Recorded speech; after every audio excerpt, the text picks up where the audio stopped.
So last night, Blackmagic announced an update to their Ursa broadcast line, their new Ursa Broadcast G2. Now physically, it looks almost exactly the same as the previous camera, but internally, it is a completely different situation. The big new change is the sensor. It's a Super 35mm 6K sensor, which looks to be essentially the same sensor as their Pocket 6K camera, which is no bad thing, as the Pocket 6K has a lovely image. It also has a dual native ISO as well of 400 and 3200 ISO, or 0 and 18 dB in the broadcast world. Now this is the change that will probably make the most difference to the image quality, as the previous Ursa broadcast was not known for its low light performance. If you already own an Ursa broadcast, just the improved low light alone might be worth upgrading for. Now, as it's a Super 35mm sensor, it won't of course be covered fully by B4 lenses. So with the B4 mount attached, the camera does crop into a 4K mode, which works out as about a 2/3 inch sensor size, perfect for B4 lenses. Interestingly though, Blackmagic are also shipping the camera with an EF mount in the box. So you get the B4 mount pre-installed and a spare loose EF mount. Plus, of course, there's an optional PL mount as well if you want to go that route. So this is how you can make the most of that larger 6K sensor. You get an industry standard Super 35mm lens like the Canon CN7, CN20, or even their 18-80 for example, and they're going to be right at home with here and unlock the full Super 35 6K image quality of the camera. Blackmagic are marketing this as 3 cameras in one. You get a broadcast production camera, a live production camera, and a cinema camera. Now this is a message that they've been using for a while with their Ursa cameras, but in my opinion, this could be the closest to that dream that they've ever got.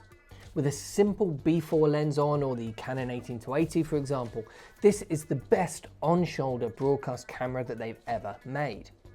And then with their fiber back, the studio viewfinder and zoom and focus controls, it's a full-blown studio workhorse for live multicam production, just like the previous model was, but with better low light and some extra functionality that I'll talk about in a minute. But then, if you swap it to EF mount, put on a stills lens or a cinema prime perhaps, you essentially have a large version of the Pocket 6K, which I'd argue is probably a better choice right now than the regular Ursa Mini Pro G2. I know it's called the Ursa Broadcast, but as a cinema camera sitting between the Pocket 6K Pro and the Ursa Mini Pro 12K, this has a huge amount going for it. And if you'd like to see some more on that, perhaps some tests, let us know and perhaps we'll make another video discussing that in more detail. But the new Ursa Broadcast G2 is not all about the new sensor.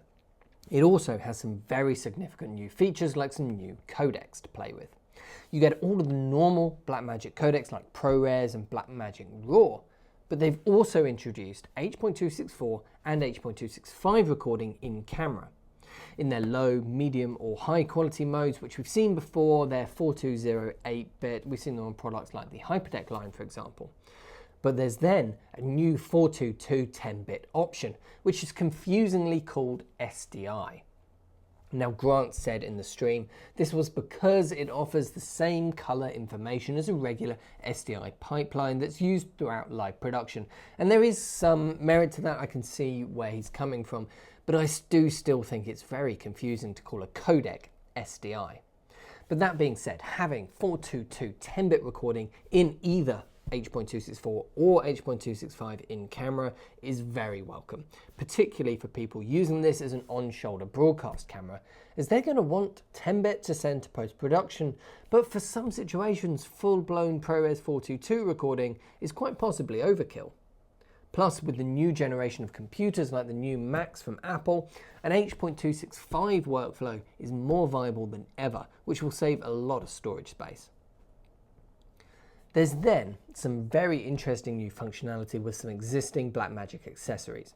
If you connect the zoom and focus controllers, which we saw launched alongside their new studio cameras, into this camera, you'll get full control of B4 lenses, plus some quick buttons to go between zoom and focus presets, or just be able to punch right in on a parfocal lens to check your focus. This makes these controllers so much more useful because they can now be used with so many more lenses than before with the studio camera's micro four thirds mount options. Grant also showed a very impressive demo of pairing the camera with an 8M streaming bridge. So you plug your phone into the camera and then you can use your cellular connection from your phone to either stream directly to YouTube or Facebook, but also connect to the streaming bridge to bring your camera remotely into any mixer. But the really impressive bit is that it will also carry tally and camera control as well remotely from that streaming bridge and its mixer to the camera via the phone's internet connection, which is very clever indeed.